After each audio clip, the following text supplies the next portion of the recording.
The kingdom of Zandara was a place of breathtaking beauty. Its golden towers rose like beacons to the sky, reflecting the sun's dying light, while marble courtyards shimmered under the last glow of evening. From the outside it seemed a perfect world, a kingdom ruled by harmony and grace. Yet inside, tradition weighed heavily on every soul. Every gesture, every word, every glance was measured against the expectations of generations. Freedom was a stranger here, and the young prince, Amari, longed for it like a caged bird longing for the open sky. Amari was unlike the other royals. While they took comfort in rigid routines and ceremonial appearances, he carried a curiosity that could not be tamed. He wandered the palace halls, tracing the faded murals on walls that told the stories of kings long dead. He listened to the whispers of servants, studied the way shadows fell on the fountains, and felt the restless pulse of life beyond the palace gates. Though the golden halls glittered, they could not hold his heart. One evening, when the sun dipped low and painted the sky in strokes of orange and violet, Amari found himself in the palace gardens. He had slipped away quietly, leaving behind the watchful eyes of guards and advisors. The air was thick with the scent of jasmine and honeysuckle, and the sound of fountains mingled with the rustle of leaves. It was the kind of silence that made the world feel infinite, where time itself seemed to slow. It was then he saw her. By the marble fountain, her figure stood poised and still. She wore a mask, dark, smooth, and unlike anything he had ever seen. It covered her face entirely, yet somehow, it did not conceal her. There was a light in her presence, subtle and strange, as though the air around her shimmered in response. Her posture was graceful, almost ethereal, like she moved with a rhythm that the world could not comprehend. Amari froze, his heart pounding in his chest. He had seen many things in the palace, visitors, dancers, courtiers, but nothing like this. Something deep inside him stirred, a sensation he could not name. He felt drawn to her as if some invisible thread pulled him closer. The mask hid her face, yet he sensed the intensity of her gaze, felt it burn like sunlight behind the glassy surface. For a long moment, neither of them moved. The garden seemed to hold its breath. Amari wanted to call out, to speak, to demand answers, but his voice caught in his throat. There was something terrifying and beautiful in her silence. Something that both invited and warned him. Then, as suddenly as she had appeared, she vanished. 1 second she was there, framed by the fountain's sparkling water. The next, the shadows had swallowed her. Amari ran, searching every corner, peering behind statues and hedges, but the garden was empty. Only the soft scent of jasmine lingered in the air, mocking him with its quiet persistence. That night he could not sleep. The image of the masked girl haunted his thoughts. Her presence seemed to pulse behind his eyelids, her voice a whisper he could not hear. The palace staff murmured among themselves in the corridors. A shadow at the fountain, some said. A ghost, perhaps, wandering under the moonlight. But Amari dismissed such tales. He did not care whether she was spirit or sorceress. All he knew was that she had touched something inside him that no one else ever had. The next evening he returned to the garden, heart pounding, hope and fear entwined. He walked slowly, almost afraid to breathe, scanning the fountains and hedges for any sign of her. The wind carried the faintest rustle, a movement too delicate to belong to a bird or a leaf. And then he saw her again. A fleeting glimpse, standing beneath a marble arch, her mask catching the silver of the moonlight. He reached toward her, but she did not stay. Like a shadow dissolving into darkness, she disappeared. His hands gripped the marble fountain, knuckles white with longing and frustration. Every instinct in him screamed to follow, yet she had vanished once more, leaving only silence behind. 4 nights after, whispers echoed through the palace. Servants spoke of a masked figure wandering the gardens, always unseen, always gone before anyone could approach. Some said it was a ghost. Others claimed a curse had been placed upon the palace long ago. Amari paid no mind. All that mattered was finding her again. He could not explain the sensation, the unshakable pull in his chest. It was as though a part of him had been left behind in that brief encounter, waiting for her return. Every shadow in the garden now seemed alive with her presence. Every flicker of moonlight on water reminded him of her, the mysterious girl whose face he had never seen but whose existence had become the axis of his world. As he turned back toward the palace, the echo of his footsteps mingled with the whisper of the wind.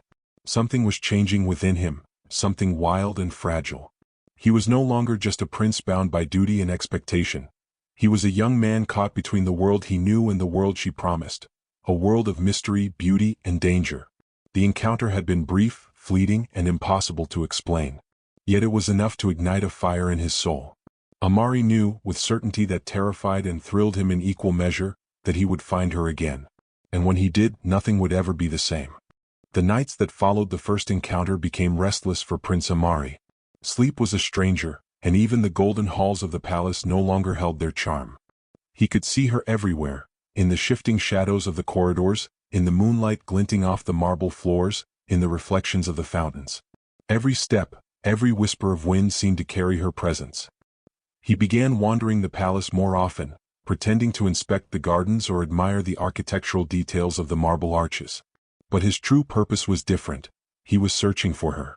At first, it was the gardens he explored, every hedge, every fountain, every secluded nook where a shadow could hide a secret. Hours passed in silence, the soft rustle of leaves the only witness to his obsession. It was in these quiet searches that he discovered the first signs. Small footprints pressed into the damp earth near the fountain, delicate and unlike any servants or guards. A silver locket lay abandoned beneath a hedgerow, its tiny clasp broken and tarnished, the intricate carvings of unknown symbols glinting faintly in the moonlight.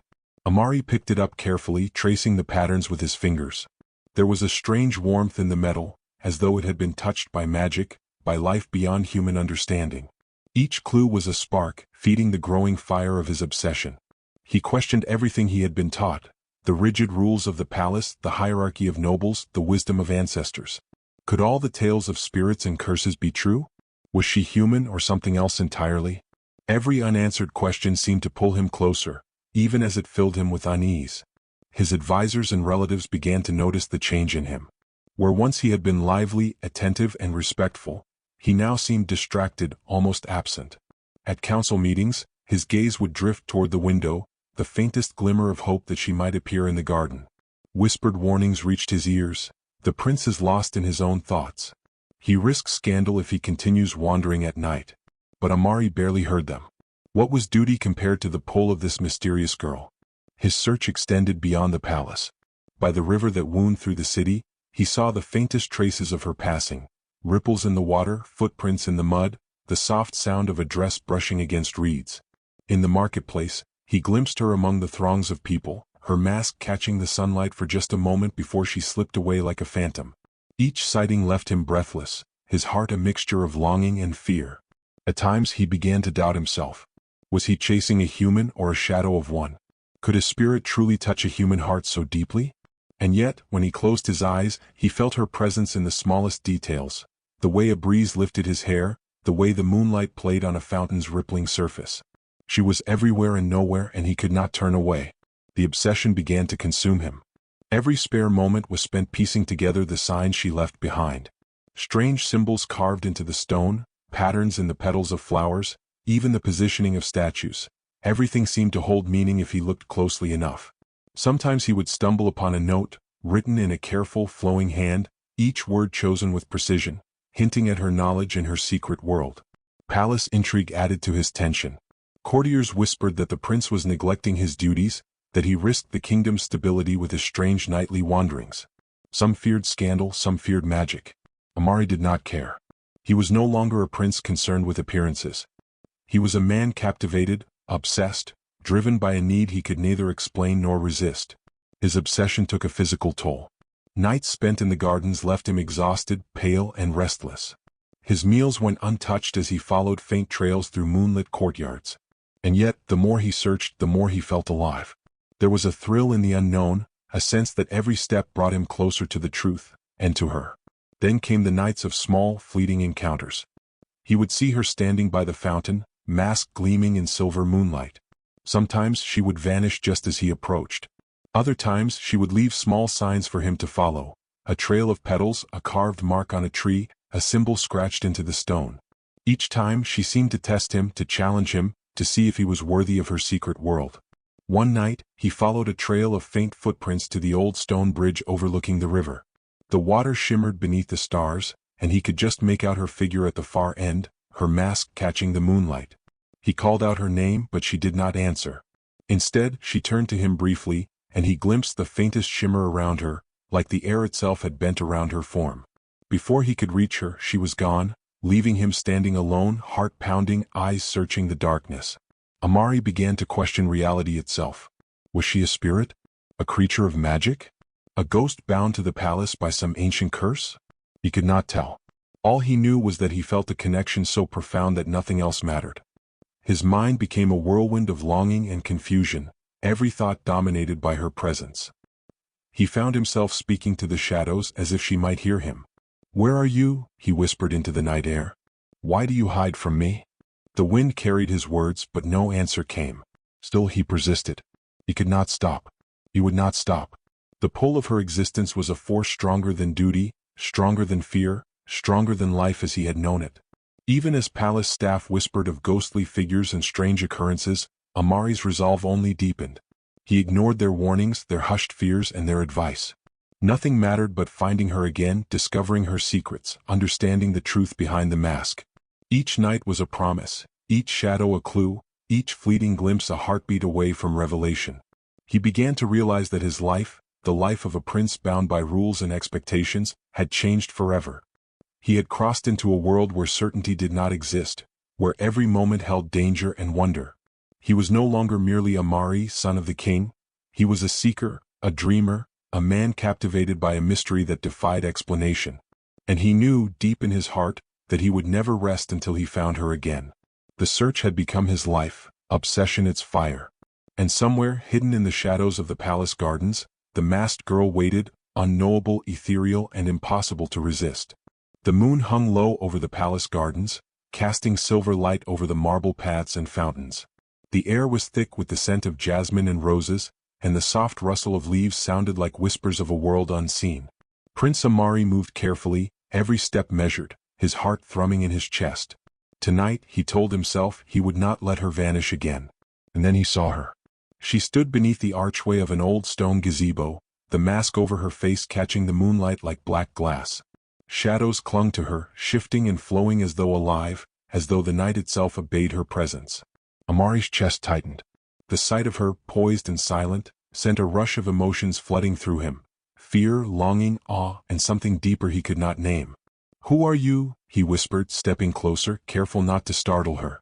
For a long moment she said nothing. Then her voice came, soft and clear, carrying over the water of the nearby fountain. "I am someone who must remain unseen." The words, so simple yet filled with weight, made Amari's pulse quicken.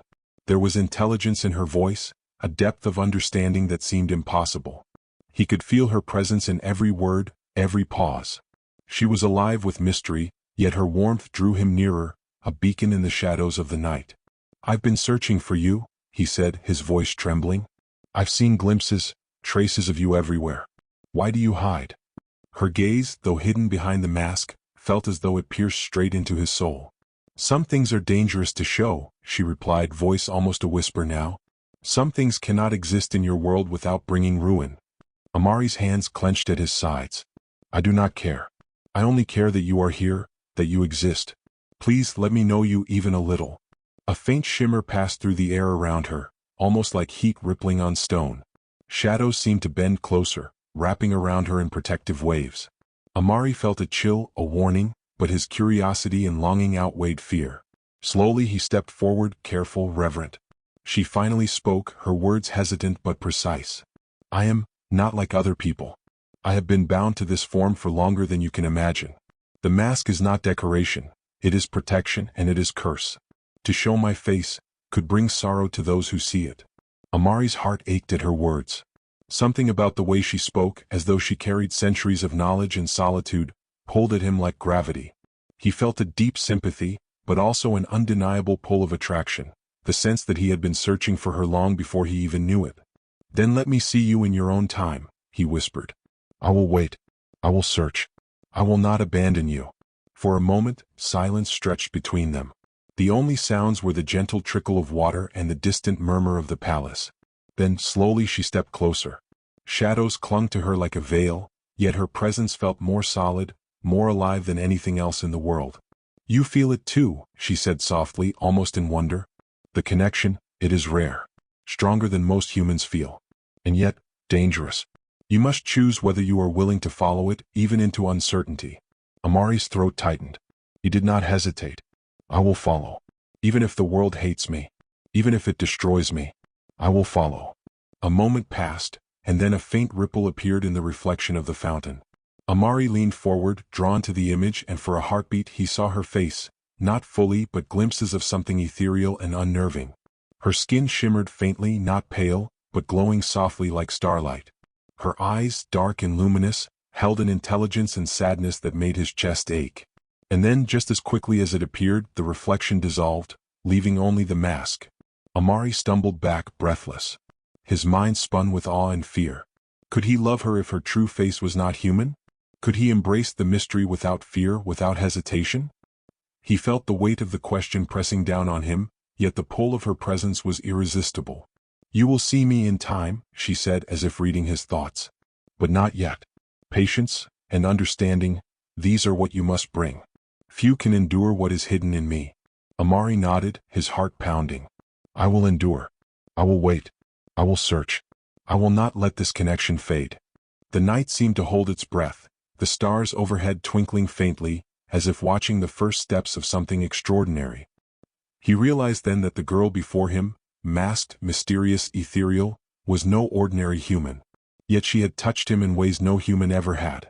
She had stirred a longing that ran deeper than curiosity, deeper than desire. She had awakened a part of him he had not known existed, the capacity to risk, to hope, and to love something beyond the rules and the expectations of his world. For a long time they remained in silence, two figures framed by moonlight and shadow. Amari's mind raced, filled with questions and speculation, but he did not move to take her mask, did not press for more than she offered. There was a respect in his restraint, a quiet acknowledgement that some mysteries required patience. Finally she stepped back, her form beginning to fade into the shadows. "Tonight is enough," she said softly. "We will meet again. But remember, even love requires caution when it walks among secrets." And then she was gone. Amari remained alone beneath the gazebo, the cool marble beneath his hands, the moonlight on his face. His heart ached, but not with despair. It ached with longing, with hope, and with the certainty that he had glimpsed something extraordinary. The girl was not simply a mystery, she was a force, a presence that demanded courage, patience, and the willingness to embrace the unknown. As he left the gardens, the palace walls seemed smaller, the nights longer, and the world wider. He had met her. He had heard her voice. He had glimpsed her essence. And he knew, with a certainty that frightened and thrilled him in equal measure, that he would follow her into shadows, mysteries, and secrets yet unseen. For Prince Amari, life had changed forever. And the girl behind the mask, the girl whose secret face held worlds unknown, had become the axis around which his heart now turned. The nights in Zandera had grown colder, yet the moonlight seemed to burn brighter for Prince Amari. Each evening, he found himself drawn to the palace gardens, to the quiet corners where shadows hid and secrets thrived. The masked girl had become more than a fleeting mystery, she had become a presence that haunted his every thought. Their meetings, once tentative and cautious, had grown bolder. She would appear at the far edge of a fountain or along the narrow path behind the gazebo, and he would feel a thrill like lightning through his veins. The world beyond the palace seemed distant, irrelevant, compared to the moments he shared with her in the quiet of the night. "I thought I might never see you again," he said one night, his voice low, almost swallowed by the rustling leaves. "You have searched," she replied, her tone soft yet firm. "You have risked much to follow shadows and whispers. Few would have the courage to do what you have done." Amari's chest swelled. "I do not care for courage if it means finding you. I would risk everything to be near you." Her eyes, dark and luminous behind the mask, held a strange depth, as though she could see the truth behind his words and his heart. "You do not understand," she murmured. "Being near me comes with danger. To love me is to walk on a blade's edge." He stepped closer, undeterred. "Then I will walk it. I do not care for danger. I care only for you." For a heartbeat, the shadows seemed to shift, bending closer around her. Moonlight played over her mask, revealing the faintest shimmer of something otherworldly beneath. Amari reached out, brushing a hand lightly against hers. The contact sent a jolt through him, as if lightning had traveled along his skin. She did not pull away, yet she did not fully embrace his touch. Instead, she lingered there, caught between presence and absence, mystery and revelation. Their stolen moments became a rhythm, a secret life unfolding beneath the moon. They would share stories of their worlds, his life of rigid duties and golden halls, hers of solitude and hidden dangers. She spoke of places beyond the visible, of nights that stretched beyond hours, of stars that moved in patterns unseen by ordinary eyes. And he, in turn, spoke of dreams he had never shared, of desires for freedom, of a longing for connection that the palace could never offer. Yet with every moment of closeness the danger grew. The palace had rules that were not meant to be broken. Unknown fraternization, even with strangers, was forbidden. To love someone who might carry curses or magic, or secrets that defied human understanding, was considered a threat to the crown itself. Amari knew the risks, yet every rule, every warning felt meaningless in comparison to the pull of her presence. Rumors began to stir among the courtiers. A masked figure appeared at night, they whispered. Some said it was a spirit, others feared it was a curse come to challenge the palace. Guards spoke of fleeting glimpses near the fountains, shadows that moved unnaturally, footsteps that vanished into thin air. And always at the center of it was the prince, absent-minded, restless, consumed by longing. One night, as they met beneath the tallest gazebo, the girl's presence became almost palpable. The shadows seemed to cling to her, moving with her as though alive. "Do you see it?" she asked softly. "The way the night obeys me?" Amari nodded, awe in his eyes. "Yes. And yet it does not frighten me. Fascinates me. I am drawn to you even knowing there is danger." Her voice softened, almost a whisper of wind. "Then you are braver than most. Or perhaps, foolish. Love like ours is not simple. It will not be accepted. It may never be understood." "I do not care," he said firmly. "I have seen the world through your eyes even for a moment, and I would not trade it for all the gold in Zandera. I want you. I want this, us, even if the world condemns it." For a fleeting moment the air between them grew still. It was as if the night itself had paused to witness their union. Then slowly she reached out, her fingers brushing against his hand. The contact was electric, sending tremors through both of them. Shadows shifted around her, wrapping her in a protective cloak, yet she leaned toward him, daring and vulnerable all at once. But their connection, fragile and forbidden, could not escape attention entirely. Whispers of the prince's nightly wanderings had reached the ears of his closest advisors. "He is being distracted," one warned. "He risks everything, his honor, his crown, and the stability of the kingdom by chasing shadows." Others feared the rumors of curses and spirits. One even suggested that the masked girl might be a threat to the royal bloodline, a danger that must be removed before it spread. Despite this, Amari felt no fear, no hesitation. Each encounter strengthened the bond between them. The garden became their sanctuary, hidden from the eyes of the palace and the scrutiny of tradition. Each moment was stolen, precious, dangerous. And each stolen moment made the longing between them grow more intense, more irresistible. There were nights when she would disappear entirely, melting into the shadows without warning, leaving him alone, heart aching, mind spinning with the impossibility of her existence. And yet he could not give up. Each absence only sharpened his determination to find her again, to understand her, to be near her. Sometimes he caught glimpses of her true nature. A ripple of light, a shimmer in the air, a subtle bending of shadows that defied explanation. It both terrified and enthralled him.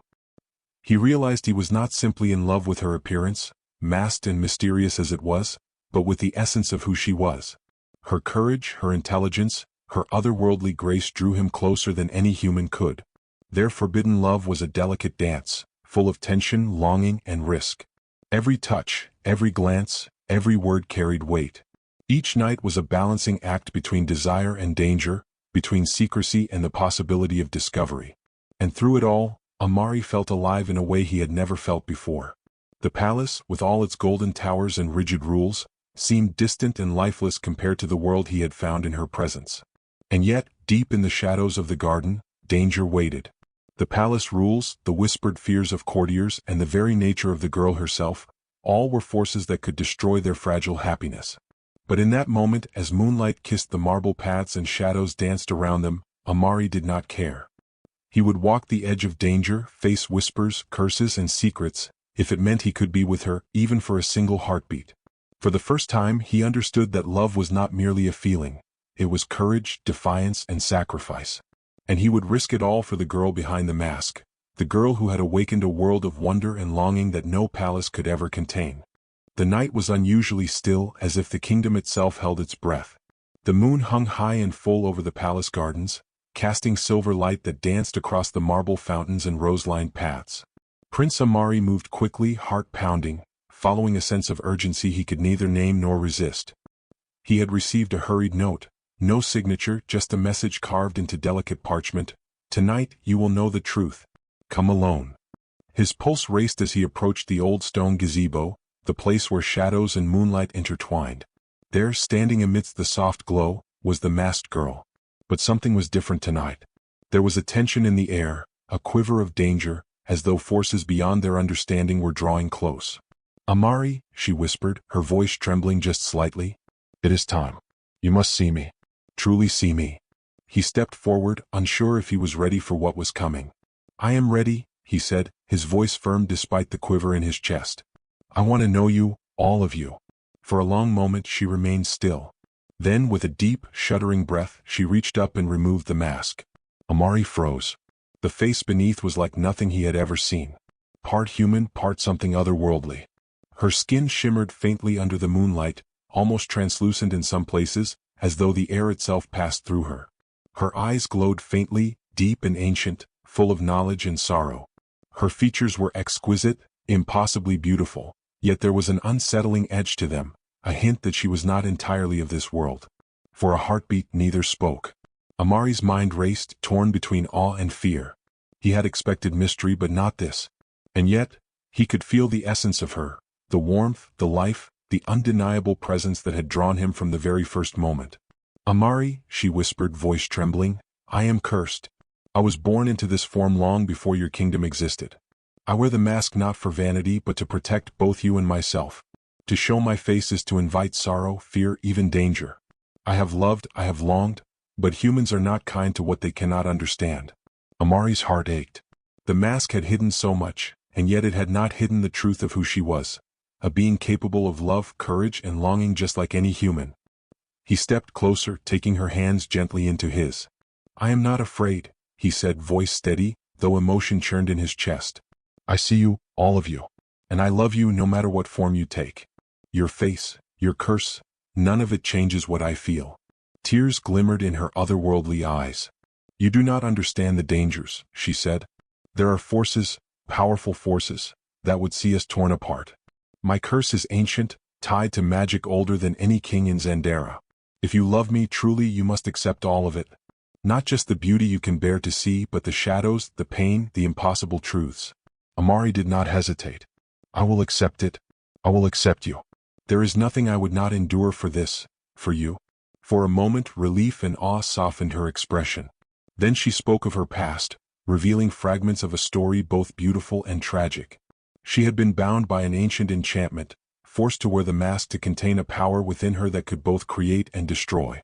She had wandered the world in secrecy, never allowed to fully reveal herself, never permitted the warmth of human love. And now, for reasons she did not fully understand, she had chosen him. Amari listened, his heart aching with every word. Her existence was extraordinary, terrifying, and wondrous all at once. He felt the weight of her pain, the loneliness of centuries, and the courage it had taken for her to reveal herself to him. And yet, he could not feel regret or fear, only the certainty that he loved her, even more deeply now that the full truth was laid bare. But their revelation did not go unnoticed. Shadows shifted near the edges of the garden. A figure stepped silently from the darkness, an advisor of the king, loyal to tradition and wary of power he could not understand. His eyes widened at the sight of her face, and a cold, calculating expression crossed his features. "So this is the creature who dares to ensnare the prince," he hissed. "Do you not know the danger you bring, boy? You risk the crown, the kingdom, and your life for a monstrosity?" Amari felt a surge of anger and protectiveness. "She is not a monster," he said firmly, stepping between the advisor and the girl. "She is alive. She is extraordinary. And she is the one I love." The advisor's expression hardened. "Love? Do you call this love?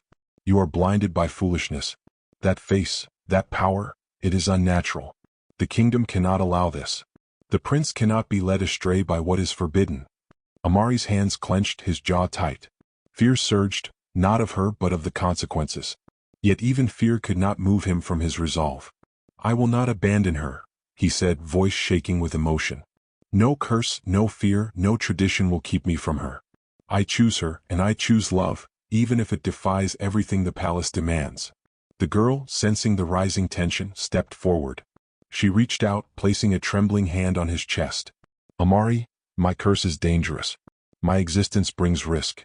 But if your love is true, it must endure what is to come. We may face trials unlike any human has faced before. But courage and love may yet see us through. A hush fell over the garden. The moonlight shimmered across her shimmering skin, illuminating the truth of her being. She was both fragile and formidable, human and beyond. And Amari, heart pounding, realized that the connection that had drawn him to her from the first glance was no illusion. This was real. This was love born of courage, mystery, and devotion. He took both her hands, holding them tightly. "We will face it together," he said. "Every danger, every shadow, every curse. I will not turn away. You are not alone." For a moment the wind stilled. The only sounds were the faint rustle of leaves and the distant trickle of the fountain. The advisor, sensing his authority challenged, took a step back, unsure of how to respond to the prince's unshakable determination. Amari turned to the girl, eyes shining with a mix of awe, love, and defiance. "You are extraordinary," he whispered. "Not because of your powers, not because of the curse, but because of your heart. That is what I love. That is what I will protect." Her eyes glimmered, tears reflecting the moonlight. "Then perhaps there is hope. Perhaps love can endure what the world cannot accept. Perhaps you and I can defy what was meant to separate us." For the first time, a faint smile touched her lips, delicate yet radiant. The mask had fallen, but the connection remained, stronger than ever. In that moment, Prince Amari understood that love was not merely the acceptance of beauty or human form. It was the courage to embrace the unknown, the courage to defy fear, and the courage to choose another, wholly and without reservation. And in the stillness of the moonlit garden, beneath shadows and stars, the revelation had been made. She was real, she was extraordinary, and their love had begun its true, unbreakable journey. The kingdom of Zandera had grown restless in the days after the revelation.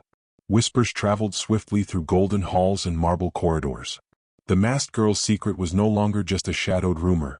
It had become a danger that threatened the prince, the palace, and the fragile world he and the girl had begun to share. Prince Amari felt the weight of it pressing against him with every step.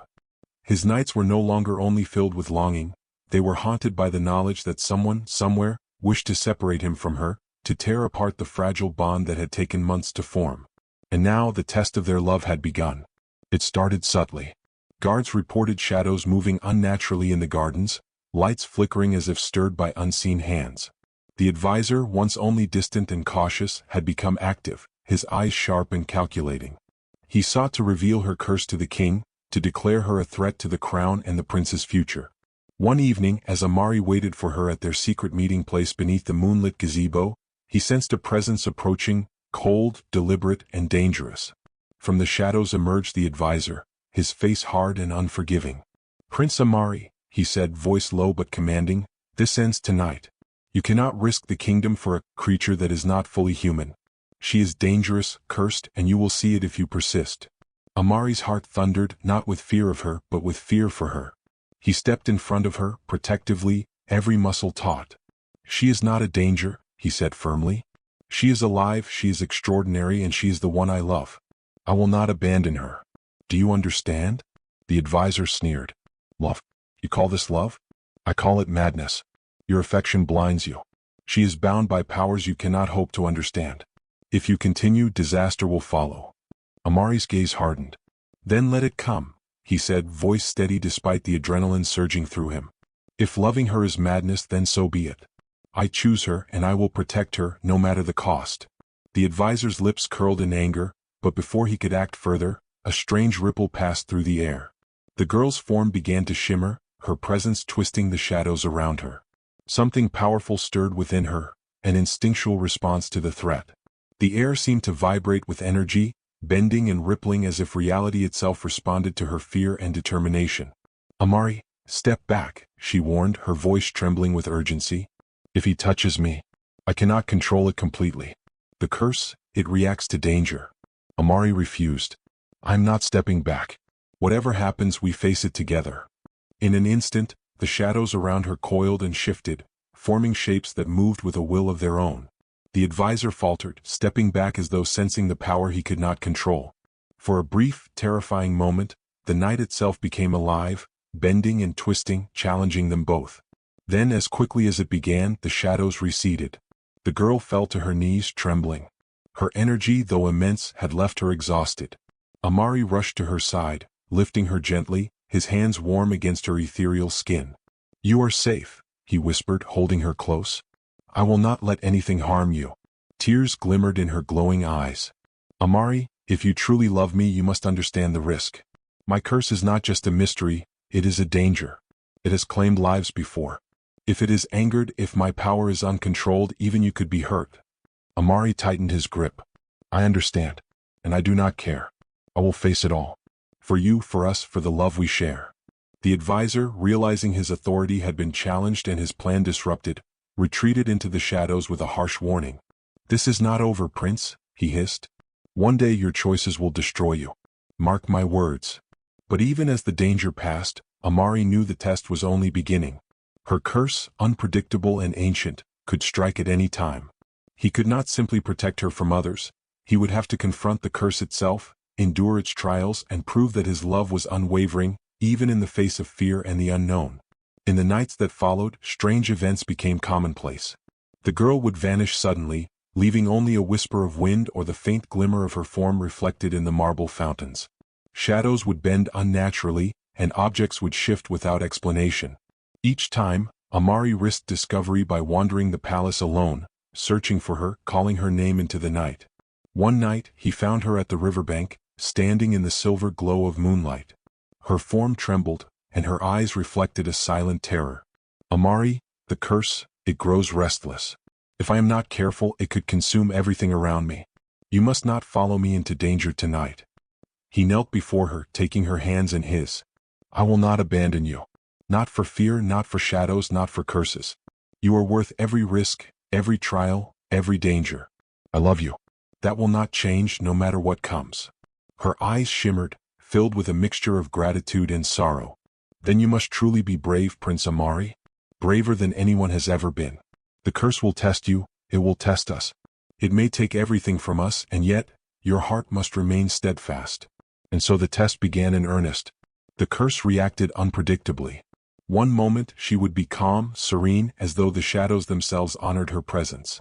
The next, sudden gusts of wind, ripples in the water, and strange lights in the dark would indicate the curse was awakening. Amari had to remain alert, his courage unwavering, his resolve absolute. Several nights later, danger struck in its most direct form. The girl had disappeared into the gardens, and the prince followed, heart hammering. Suddenly, a figure emerged from the shadows, a twisted manifestation of the curse itself. The shadows coalesced into shapes resembling claws and tendrils, reaching for her with a force that seemed almost alive. Amari froze for only a moment, then ran forward, placing himself between her and the darkness. "Stay behind me," he shouted, raising his arms as if his mere presence could shield her. The tendrils of shadow struck at him, grazing his skin, leaving faint burns, yet he did not falter. Each strike sent a shock of pain through him, but he pressed forward, determined to shield her from harm. The girl, trembling, extended her hands toward him, her own power flaring in response. The shadows recoiled at the intensity of their combined presence, hissing and writhing before dissipating into the night. When the last trace vanished, Amari sank to his knees, panting, bloodied but unbroken. She ran to him, wrapping her arms around him, her ethereal glow softening as she whispered, "You are brave, braver than I ever imagined." Amari smiled faintly through the pain. "I love you. That is all the courage I need." In that moment he realized the truth. Love was not simply an emotion, it was action. It was courage, defiance, sacrifice, and an unwavering willingness to face the unknown. The curse, dangerous and unpredictable as it was, had tested him, and he had proven his devotion. But even as relief washed over them, the prince knew that more challenges awaited. The curse was ancient and powerful, and the forces that sought to separate them were relentless. Their journey was far from over. Yet one thing was certain. His love, raw and fearless, had survived the first test. And he would face every trial to protect her, to embrace her, and to defy the darkness that threatened to claim her.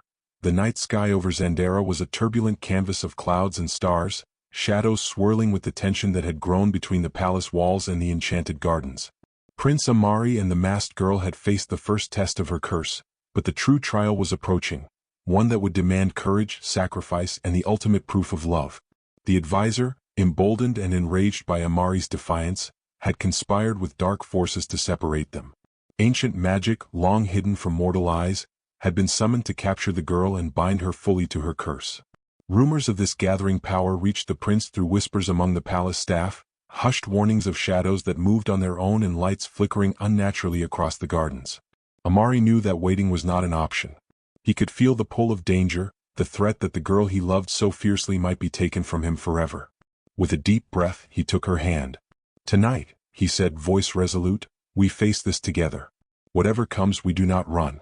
We do not hide. We fight." The girl's eyes, luminous and trembling, met his.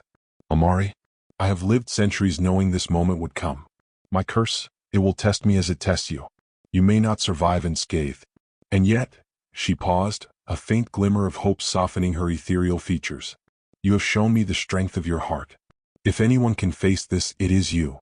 Hand in hand, they ventured into the deepest part of the palace gardens, where ancient trees cast shadows darker than night itself, and fountains reflected the moon like silver mirrors. The air grew colder, heavier, as though the curse had begun to sense their defiance. Shapes moved within the shadows, coils of darkness that writhed and hissed, responding to her presence, seeking to reclaim her. The first strike came without warning. A black tendril of shadow shot toward her, sharp as a blade. Instinctively, Amari pushed her aside, feeling the strike graze his arm. Pain flared, burning through him, yet he held fast, refusing to let go. "I will not let them take you," he shouted, voice raw with emotion. The girl extended her hands, summoning the remnants of her own power. Light shimmered around her fingers, pushing back the encroaching darkness, yet each exertion drained her, and Amari saw the exhaustion etched into her otherworldly face. He stepped closer, shielding her with his body, determined to face the shadows himself if it meant keeping her safe. Suddenly, the advisor emerged from the darkness, his eyes alight with malice. "You cannot win, Prince," he spat. "This power is not meant for mortals. You cannot protect her. You will fail." Amari's gaze hardened, unwavering. "I will not fail. Not now. Not ever. I love her. That is all that matters." The battle intensified. Shadows surged like waves, attempting to overwhelm them. The girl, weakened from her efforts to contain the curse, faltered. Amari saw the fear in her eyes, the fear of losing control, of being taken away forever. Without thinking, he stepped into the forefront, placing himself directly in the path of the most violent strike. Pain erupted across his chest as the darkness lashed at him, yet he stood firm, refusing to retreat. "You cannot protect me alone, Amari," she cried, tears glimmering in her ethereal eyes. "If I fall, you will fall with me." "I do not care," he shouted. "I will not leave you. We face this together, even if it costs everything." The girl's expression softened, and for a brief moment, the shadows seemed to pause as if recognizing the depth of their bond. Then she made a choice, one that would define them both. With a trembling breath, she stepped forward, placing herself between Amari and the darkest surge of the curse. Her power flared in brilliant waves of silver light, pushing back the shadows with a force that shook the ground beneath them. Pain lanced through her and she fell to her knees, exhausted and trembling. The curse had struck with full fury, and she had taken the brunt of its force to protect him. Amari rushed to her side, lifting her gently into his arms. "You risked yourself for me," he whispered, voice choked with awe and sorrow. "Do you know how much that means?" I had no choice," she murmured, voice faint. "I could not let you be harmed. I could not let the curse claim you when you have given me everything." Amari cradled her, tears mixing with the faint shimmer of her tears. "Your sacrifice, your courage, it is extraordinary. You have shown me the true power of love, selfless, fearless, unwavering. We will overcome this. Together." And in that moment something shifted. The curse, ancient and relentless, sensed the depth of their devotion. Shadows recoiled, as though confronted with a force greater than itself. The girl's glow brightened, more radiant than before, and Amari felt a warmth spread through his chest, a proof that love, true and courageous, could overcome even the darkest magic. The advisor, seeing his plan unravel, attempted one final strike, summoning dark tendrils to seize the girl and claim her power. Amari, holding her close, stepped into the path once more. "You will not harm her," he shouted, his voice echoing across the gardens. His courage, raw and unyielding, seemed to channel a force of its own. The shadows recoiled, unable to pierce the barrier of devotion and sacrifice between them. The girl, regaining her strength, extended her hands, weaving her magic with precision, her power now guided by love rather than fear. The shadows dissipated, breaking apart like smoke in the wind. The advisor, powerless against the bond they had forged, retreated, his threat vanquished at least for the moment. Amari set her gently on the ground, holding her hands in his. You saved me and I will never forget it. But now we know, we can face anything as long as we stand together. Tears shimmered in her eyes, reflecting the silver moonlight. Amari, your love, it has shown me something I never believed possible. That even with a curse, even with centuries of solitude, love can redeem, protect, and give strength. You have changed everything. He lifted her face to his, brushing a gentle hand over her glowing cheek. We have changed everything together. I will never leave you. Whatever comes, I am yours. In the quiet aftermath, the garden seemed to breathe a sigh of relief. The shadows had receded, the curse restrained, and the prince and the girl stood together, bound by sacrifice and redemption.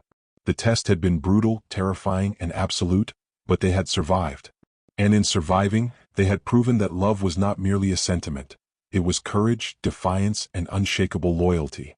The night, once dark and threatening, now felt alive with promise.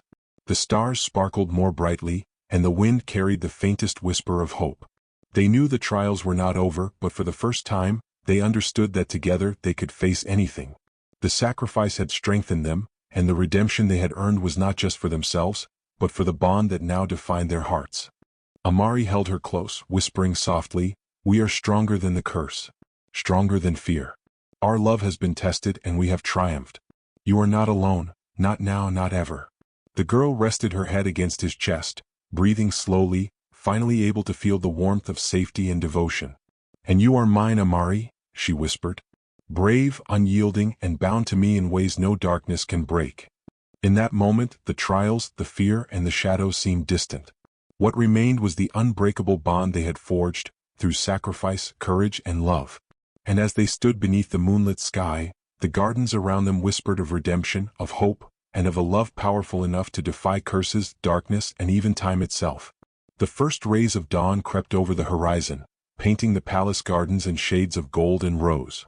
The world seemed to hold its breath, as though even the sun paused to witness the transformation that was unfolding. The trials, the danger, the sacrifices, they had all led to this moment. Prince Amari and the girl, no longer just a shadowed figure behind a mask, stood together in the heart of the gardens. The night's darkness had faded, and with it the oppressive weight of the curse seemed to lift.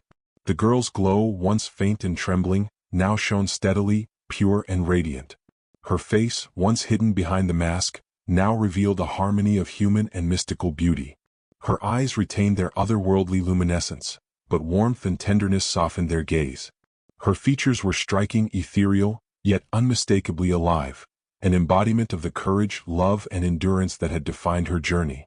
Amari gazed at her in awe, heart swelling with a mixture of relief, joy, and profound admiration. You are more extraordinary than I could have imagined," he whispered. "The world may never understand, but I see you. I love you completely." She reached for his hands, entwining her fingers with his. "And I love you," she said softly. "Through fear, through danger, through centuries of solitude, I have learned what it means to trust, to hope, and to believe in someone. You have given me that. You have given me life beyond the curse." The gardens around them seemed to respond to their union. Flowers that had been closed in the chill of night opened slowly, bathing the marble paths in color. The fountains shimmered with sunlight, reflecting the brilliance of the girl's form. Even the shadows, once restless and threatening, lay quiet, softened by the warmth of love and acceptance. Word of the prince's defiance and the girl's true form spread quickly throughout the palace. Some courtiers and advisors were fearful, unable to reconcile magic and human form, yet many were awed by the courage and loyalty displayed. The king himself, wise and patient, observed the couple with a mixture of caution and admiration. When he finally spoke, his voice was solemn but gentle. "Love such as this, rare and true, cannot be judged by appearances alone. You have shown courage, wisdom, and heart. It is not for the crown or the palace to deny such devotion." Amari bowed deeply, feeling the weight of responsibility and pride. "Your Majesty, I have seen who she truly is, and I pledge my life to protecting and honoring her. I ask only for your understanding." The girl, standing beside him, nodded. "And I ask only to be allowed to live, love, and be accepted for who I am, beyond the mask and beyond the curse." Slowly, acceptance began to bloom. The kingdom, witnessing their courage, sacrifice, and the undeniable bond between them, could not dismiss the purity of their love. Whispers of fear turned to murmurs of awe. Shadows that had haunted the palace for centuries receded, replaced by light and hope. Amari took her hand, drawing her close. "We have faced fear, curse, and doubt," he said, voice trembling with emotion. "But we have endured. And now we begin anew. Together." The girl's eyes glimmered, reflecting both tears and laughter. "Yes, together. For the first time I am free, not only from the curse but from the solitude that has defined me for centuries. Your love has given me life." They wandered through the gardens, hand in hand, savoring the tranquility that had been won through trials and devotion. Each step was a celebration of courage, of love that transcended fear and appearances. Birds sang as the morning light grew stronger, their songs mingling with the soft rustle of leaves and the distant murmur of fountains. Amari paused by the fountain, gazing into the reflective water. "Look at yourself," he said gently. "This is who you are truly. Not hidden, not feared. Beautiful, extraordinary, and free." She smiled, a smile filled with both relief and joy. "And I am no longer alone. I have you, and through you I have found hope." In the following days the palace adjusted to their presence. Courtiers who had been skeptical slowly began to accept the girl as part of the prince's life. Some were cautious, others awed, but all could see that the courage and devotion displayed by both had altered the perception of what was possible. Love, after all, had transcended fear, appearances, and even ancient magic. Amari and the girl spent time in the palace gardens, sharing stories, laughter, and dreams. Their bond, forged in trials and tested by darkness, had grown stronger than any force that could oppose it. They learned each other's rhythms, quirks, and fears, weaving their lives together with tenderness and understanding. The final remnants of the curse faded gradually, leaving her form fully radiant, her powers balanced by love rather than fear. Though she retained traces of her mystical nature, a subtle glow, a faint shimmer in her eyes, it was no longer a source of terror but of wonder. She had been transformed not only physically but emotionally, her essence fully harmonized with the love she had found. One evening, as the sun set behind the palace towers, casting long golden shadows across the gardens, Amari led her to their favorite spot, a secluded bench beneath an ancient tree. The air was warm, the fragrance of blossoms thick and sweet. They sat side by side, hands entwined, hearts beating in unison. "Do you remember," he asked softly, "the first time I saw you in the gardens behind that mask?" She laughed, a sound like chimes in the wind. "I remember. You were curious, daring, and completely unafraid, even when I tried to vanish into the shadows." "I did not care for the shadows," he said with a smile. "I only cared for you. And now, after everything, I care even more. I would face 1,000 curses, 1,000 nights of danger, if it meant being with you." Her eyes glistened with tears, yet her smile was radiant. "And I would do the same for you. You have shown me what it means to be loved fully, without fear, without hesitation. I am yours and you are mine in every way." They leaned close, the world around them fading, leaving only the warmth of connection, the triumph over fear, and the quiet joy of hearts united. Above them, the first stars of evening began to sparkle, reflecting the promise of a love that would endure, transform, and inspire. In that serene moment, the kingdom itself seemed to exhale.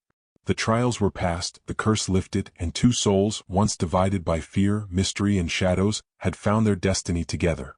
Love had triumphed, over appearances, over danger, over centuries of solitude.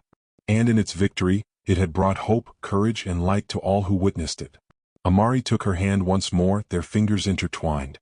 "We are together now, fully and unafraid," he whispered. "Whatever the future holds, we will face it as one."